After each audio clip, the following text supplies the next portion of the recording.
Bueno, vamos a comenzar el estudio del tema 13, Fundamentos de la mecánica cuántica.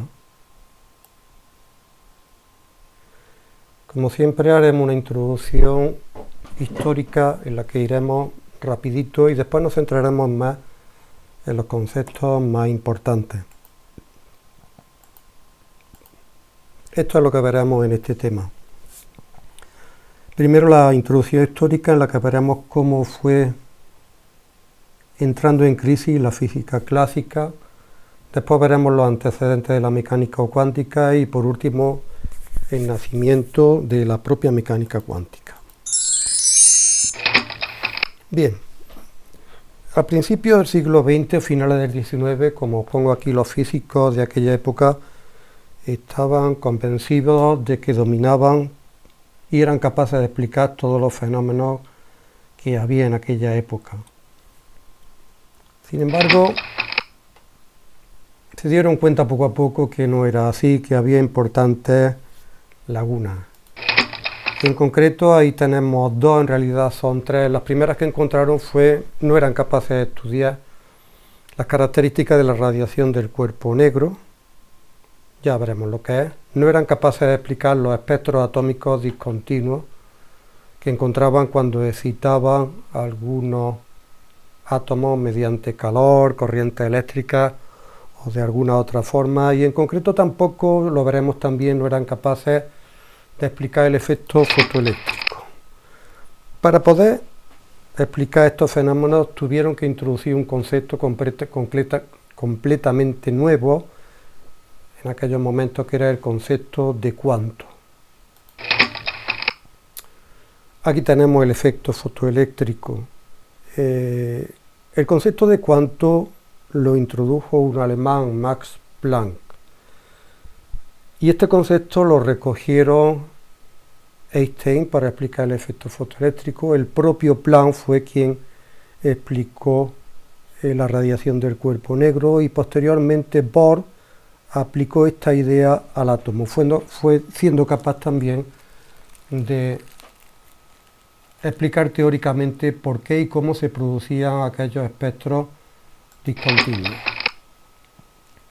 Posteriormente, otros investigadores que ayudaron a montar la mecánica cuántica fue Louis de Broglie, el conde de Broglie, Bohr, no Bohr, sino se parece pero es diferente, y Heisenberg con su principio de incertidumbre, y Redinger con la función de onda aplicada a los electrones, y algunos más. Todos ellos contribuyeron a que naciera la nueva mecánica cuántica, que en este tema veremos de qué va. Bien, empecemos con los antecedentes de la mecánica cuántica. Recordad que los primeros que hablaron de la materia discontinua fueron los griegos con su concepto de átomo. Recordad asin, tomo, corte, partículas que eran indivisibles. Aquello recordad que era una pura idea. Basada ya en el método científico, introdujo este concepto de átomo, ya fue Dalton quien lo basó en el método científico, o sea, la materia estaba formada por unas partículas pequeñas e indivisibles llamadas átomos. Pero la idea nueva que surgió partió de pensar oye, si esta idea es aplicable a la materia, ¿por qué no podemos aplicarla a la energía? O sea, si la materia era discontinua, ¿por qué no pensar que la energía se puede tanto emitir como absorber de manera discontinua, en forma de paquetes? Precisamente estos paquetes eran lo que llamaban cuantos. ¿Pero por qué? ¿Por qué llegaron a esta idea tan novedosa, completamente nueva? Bueno, los fenómenos que no eran capaces de explicar, para los que tuvieron que recurrir a esa nueva idea, al concepto de cuanto, fueron tres. Primero, no eran capaces de explicar la radiación del cuerpo negro. Lo hizo Planck, ya veremos cómo. Segundo, tampoco eran capaces de explicar un fenómeno que era el efecto fotoeléctrico. Como veis, lo resolvió Einstein, también lo estudiaremos. y tampoco eran capaces de explicar por qué los átomos cuando se excitaban emitían espectros pero no continuos, sino espectros discontinuos. Fue resuelto por Bohr. Bien, pues empecemos con la radiación del cuerpo negro y cómo lo resolvió Planck. Bueno, todos había observado que cuando los cuerpos se calientan llega un momento en que comienza a emitir luz. Luz que tiene diferentes colores en función de la temperatura que vayan adquiriendo. Por ejemplo, fijaros en la herradura que tenéis, donde hay una parte que se ve de color rojo y otra parte que se ve de color amarilla. Creo que podréis deducir que la parte amarilla se encuentra a mayor temperatura que se encuentra la de color rojo. Y es que va cambiando el color de los cuerpos, como ya he dicho, conforme va aumentando su temperatura. Va pasando de un rojo tenue, un rojo más vivo, el amarillo y acercándose cada vez más al blanco. Veis entonces que conforme se va elevando la temperatura va cambiando la frecuencia predominante. Os recuerdo que hablar de frecuencia es hablar de color.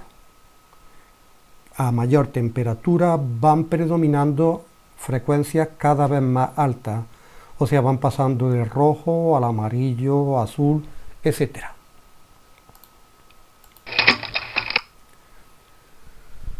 También tendremos que hablar de la potencia, de la cantidad de energía que emiten los cuerpos, de la intensidad con que emiten. Esta cambia, además del color predominante, cambia la potencia con que van emitiendo, pero se dieron cuenta que había unos cuerpos que emitían más intensidad que otros. Dependía de las características de la fuente que estaba emitiendo, del objeto que estuviera emitiendo. Claro, ahora surge que es un cuerpo negro, porque era lo que estaban buscando. Un cuerpo negro, podemos decir que es aquel cuerpo que es el perfecto emisor. Era un cuerpo que cuando cambiaba la temperatura emitía a una intensidad muy alta, si lo comparamos con otros cuerpos cuando están a la misma temperatura. ¿Cómo encontraron el cuerpo negro? Bueno, pues utilizaron un principio que ya había investigado Kirchhoff. Kirchhoff demostró algo que veréis que es evidente, que cuando un cuerpo se encuentra, como veis ahí en la imagen, en equilibrio térmico, o sea, la temperatura es estable, la energía que absorbe y la energía que emite es la misma. Es evidente que si absorbiera más energía que emite, el cuerpo aumentaría la temperatura. Si el cuerpo emitiera más energía que absorbe, pues el cuerpo disminuiría su temperatura. Si se encuentra a una temperatura constante es porque la energía que absorbe y la energía que emite es la misma. Precisamente si buscaba en el perfecto emisor un cuerpo muy bueno emitiendo energía y ese cuerpo se encontraba en equilibrio térmico, tendría que ser un cuerpo muy bueno también absorbiendo energía. Así que buscaron el perfecto emisor, el cuerpo negro, buscando el cuerpo perfecto absorbiendo energía. Ahí tenéis entonces cómo podemos definir un cuerpo negro. Aquel que absorbe todas las radiaciones y por tanto también es un excelente emisor de esas radiaciones.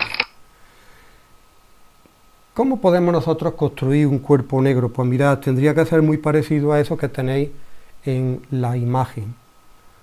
Fijaros que sería una caja por donde entra una radiación, pensamos en un rayo de luz, que tiene su interior de un color negro, y ese color negro, de ahí su nombre, es excelente absorbiendo esa energía que entra.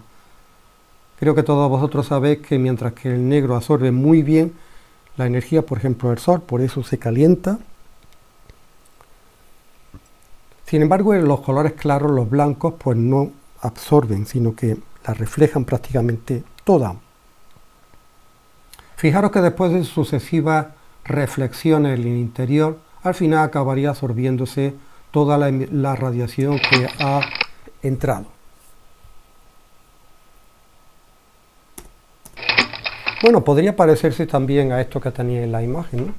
A una habitación con una ventana, a ser posible pequeñita, con las paredes interiores pintadas de negro. Bueno, pero ¿qué pasa cuando nosotros encontramos ese cuerpo perfecto absorbiendo?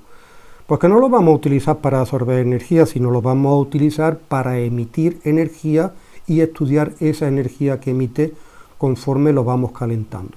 Fijaros entonces en esta imagen y fijaros por tanto cómo ese cuerpo, pues vamos a calentarlo y esta energía, esta radiación mejor dicho, que se genera aquí, va a emitirla a través de ese pequeño agujero y nosotros vamos a estudiar esta radiación, descomponiéndola previamente en un espectrómetro. Recordad que un espectrómetro en realidad es un prisma que descompone la luz en sus colores y mide la intensidad con que se emite cada uno de estos colores, cada frecuencia. Bueno, ¿qué fue lo que observaron estos estudiosos? Pues que observaron esto que tenéis ahí, que la frecuencia a la que emitía una máxima intensidad tan solo dependía de la temperatura, pero no dependía para nada del material que estaba emitiendo. Quiero decir, no importa que el material del que estuviera hecho el cuerpo fuera de uno o fuera de otro.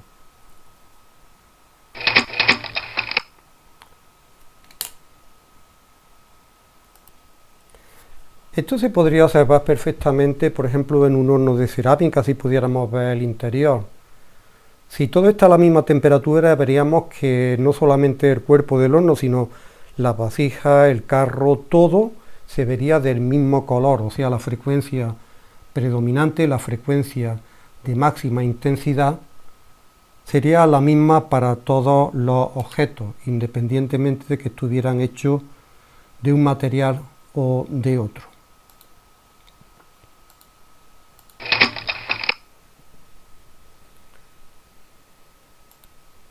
Si nos remontamos entonces a finales del siglo XX, había unos estudiosos que precisamente intentaban explicar de manera teórica eso que estaban encontrando, lo que hemos dicho.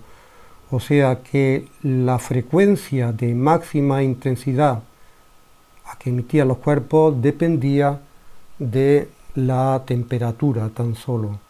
Y así fue como surgió la ley de Stefan Boltzmann. Mira, la ley de Stefan Boltzmann es una ley que no tiene ningún fundamento teórico, simplemente intenta acercarse a lo que encuentran en los experimentos. Mirad lo que dice: la intensidad a la que emite la radiación de frecuencia de máxima emisión, dice que es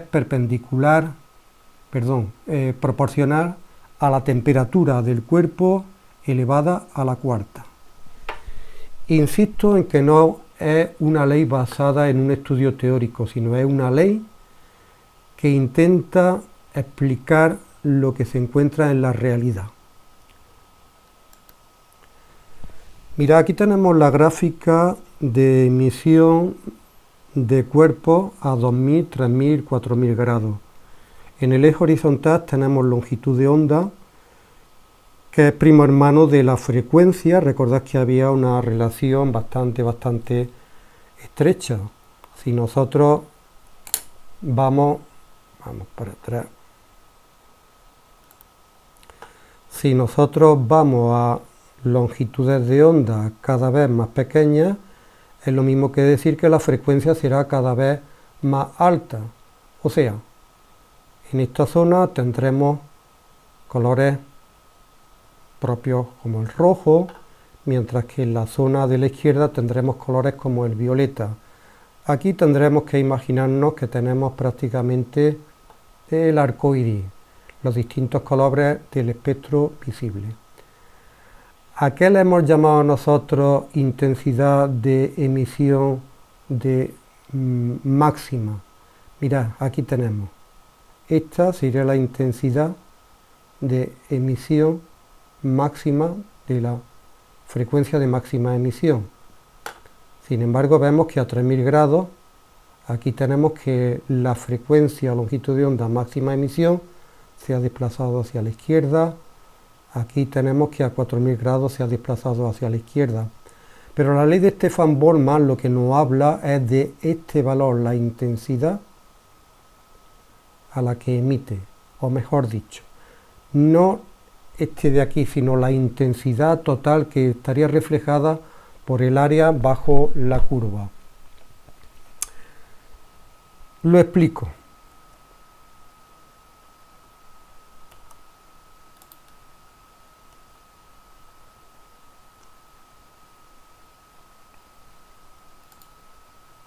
Vamos a ver.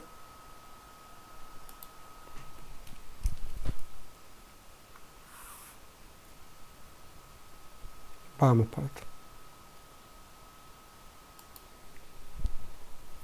Bueno, aquí tenéis pintado regular nada más las curvas de emisión de cuerpos negros a diferentes temperaturas, T1, T2 y T3, siendo T sub 3 mayor que T sub 2 y mayor que T sub 1. ¿Qué es lo que dice la ley que acabamos de ver? Fijaros que dice que la intensidad con que emite un cuerpo negro es proporcional a la temperatura que está elevada a la cuarta. Si nosotros vamos a la temperatura más pequeña, T sub 1, la intensidad total con que emite la vamos a pintar de rojo, sería esta.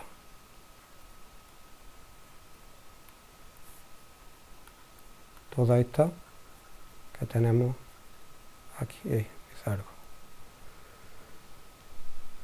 Sin embargo, si nosotros vamos a una temperatura ahora mayor, si la temperatura aumenta, fijaros que nos está diciendo esta ley que la intensidad aumenta también. Si la dibujamos ahora con otro color, la intensidad correspondiente a la temperatura T sub 2, pues sería la que representa este área.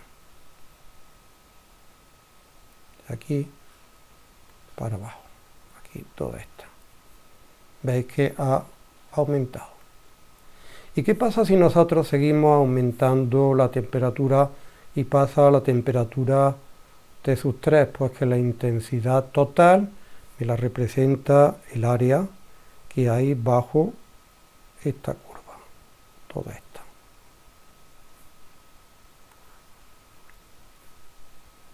De aquí.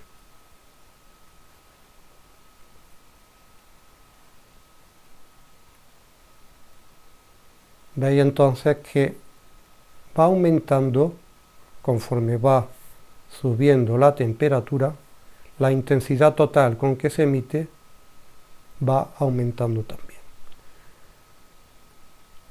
Esto era lo que nos decía la ley que acabamos de ver, la ley de Stefan Boltzmann.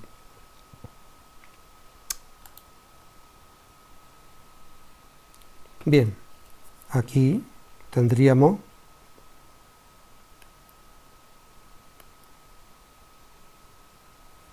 que fijaros que el área representada, la intensidad total representada para la temperatura T sub 1, pues sería esta de aquí. Esta que tenemos aquí. La intensidad total para la temperatura T sub 2 sería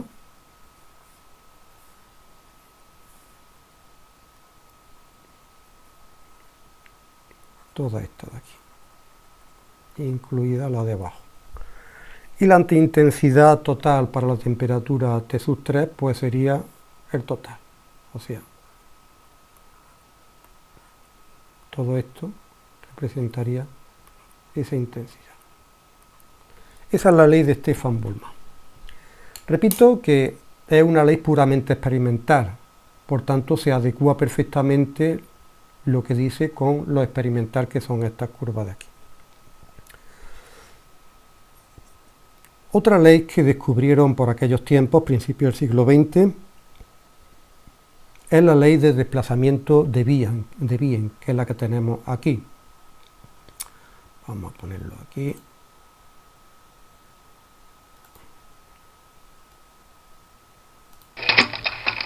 Mira, la ley de desplazamiento de Wien nos dicen que el producto de la longitud de onda de máxima emisión multiplicado por la temperatura absoluta es constante.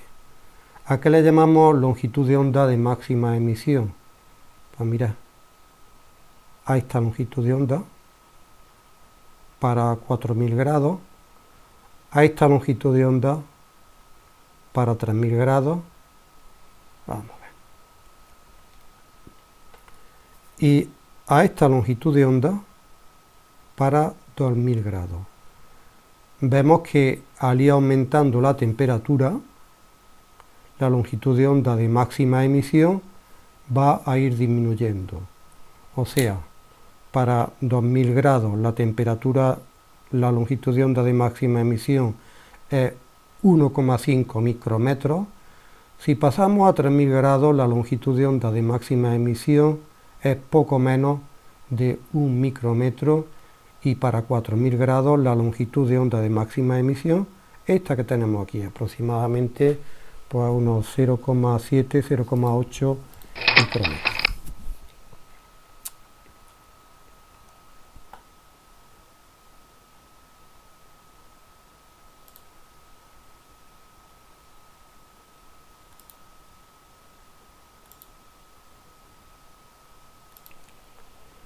Bien, vamos a ver con esta aplicación, creo que un poco más claro en qué consiste esto de la radiación del cuerpo negro. Aquí tenemos un cursor que nos va cambiando la temperatura. Aquí tenemos la zona de longitud de onda a la que se encuentra el espectro visible. También tenemos de aquí para abajo que sería el infrarrojo y aquí el ultravioleta. Y vemos cómo va cambiando el área bajo la curva, que nos representa la intensidad total de emisión. Pero no solamente cómo va cambiando la intensidad total de emisión cuando yo voy a ir cambiando la temperatura, sino la frecuencia o la longitud de onda a la cual se produce la máxima emisión. En estos momentos sería esta que tenemos aquí. Bien, aquí tenemos el valor de la intensidad de máxima emisión y aquí tenemos cuál es la longitud de onda de máxima emisión. Bien, bajemos la temperatura y vemos cómo la intensidad para la temperatura que alcanza el filamento de una bombilla, la intensidad total de radiación emitida, que sería la representada por este área, pues es pequeña. Recordemos que la ley de Stefan Boltzmann,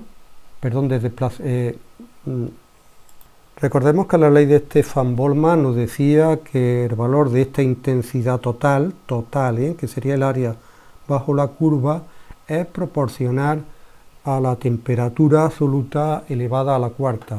Vemos que si yo aumento la temperatura absoluta, vemos como el área bajo la curva va aumentando, el área que hay total bajo la curva. Se aumenta muy rápidamente. Pero también vemos que se cumple la ley del desplazamiento de Wien. Recordad que decía que el producto de la longitud de onda por la temperatura absoluta era constante. O sea que yo al aumentar la temperatura absoluta, vemos que este valor, que es la longitud de onda de máxima emisión, va cambiando. Si aumenta la temperatura absoluta, tiene que disminuir la longitud de onda de máxima emisión. Os vuelvo a recordar que la longitud de onda o la frecuencia estaba relacionado o era prácticamente igual que hablar del color. Veis entonces cómo el color predominante, no único, atención, sino predominante, el que emite con mayor intensidad, conforme yo voy aumentando la temperatura, llego a la temperatura del Sol, veis que no solamente ha aumentado tremendamente la intensidad total, sino que la longitud de onda de máxima emisión ha ido pasando de valores más altos a valores más bajos. Y si sigo aumentando la temperatura, veis que va disminuyendo todavía más. Se va haciendo cada vez más pequeña.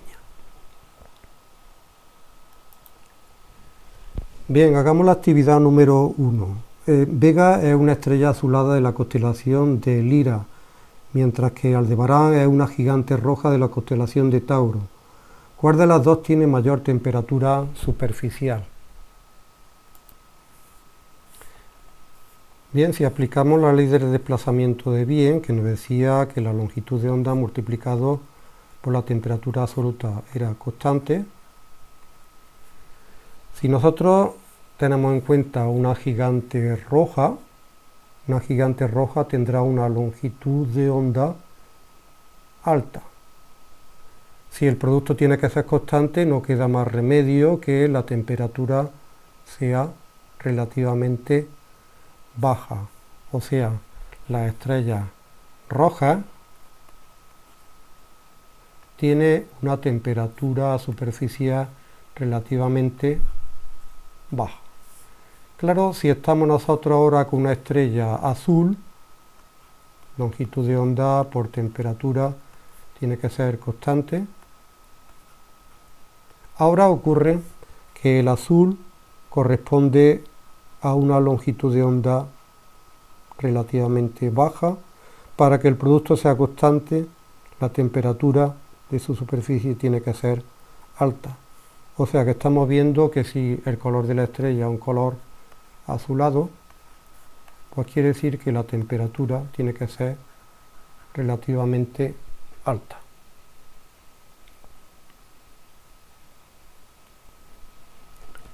Bien, la actividad número 2 la voy a dejar para que lo hagáis vosotros. De todas formas, os voy a dar unas indicaciones. Para calcular la temperatura superficial de nuestro cuerpo, imaginaros que lo vamos a contemplar como si fuera una estrella. Vamos a aplicar la ley que hemos visto anteriormente del desplazamiento de Wien. Fijaros que vamos buscando la longitud de onda de máxima emisión, o sea, con que emitimos con una mayor intensidad. Conocemos la constante, conocemos nuestra temperatura, ojo, tiene que ser temperatura absoluta en grados Kelvin. A partir de aquí tenéis que despejar cuál es la longitud de onda de máxima emisión de nuestro cuerpo. Después vais a buscar a ver a qué color o a qué zona del espectro corresponde esa longitud de onda que vosotros habéis obtenido. Bien, y por lo pronto vamos a cortar en esta parte.